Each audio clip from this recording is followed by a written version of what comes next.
یہ جو جسم ہمارا مادی جسم جو ہمیں حاصل ہے اس دنیا میں رہتے ہوئے زندگی میں، اسی کا ایک مرر امیج اوپر آسمانوں پر موجود ہے ہمارا، جسے روحانی جسم بھی ہم کہہ سکتے ہیں۔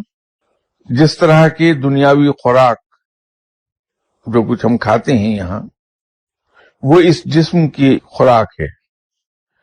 یہ جسم اس خوراک پر پلتا ہے، پھولتا ہے، بڑھتا ہے۔ اس جسم کی خوراک ہمارے اعمال ہیں اور وہ ذکر اذکار ہیں جو ہم کرتے ہیں۔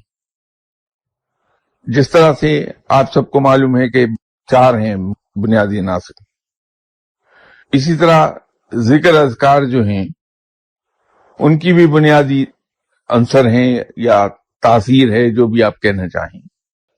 ہر روح کی ایک کیمسٹری ہے، ہر جسم کی ایک باڈی کیمسٹری ہے۔ جب ہم ایسا ذکر کرتے ہیں جو ہماری روح اور ہمارے جسم کی کیمسٹری سے مطابقت رکھتا ہے تو ہمارا جسم مثالی پھلتا پھولتا ہے، بڑھتا ہے۔ ہمارے اعمال نیک ہیں تو ہماری روح میں بالیدگی پیدا ہوتی ہے۔ روح کی بالیدگی یا لطافت جو بڑھتی جاتی ہے، ہماری روح کی پرواز بھی بڑھتی ہے۔ اسی طرح جو ہم موافق ذکر و اذکار کرتے ہیں تو ہمارا جسم مثالی صحت مند ہوتا ہے۔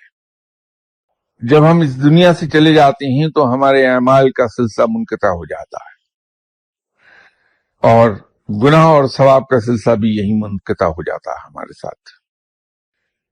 تو روح کا مزید لطیف ہونا، وہ سلسلہ بھی وہیں کا وہیں رک جاتا ہے۔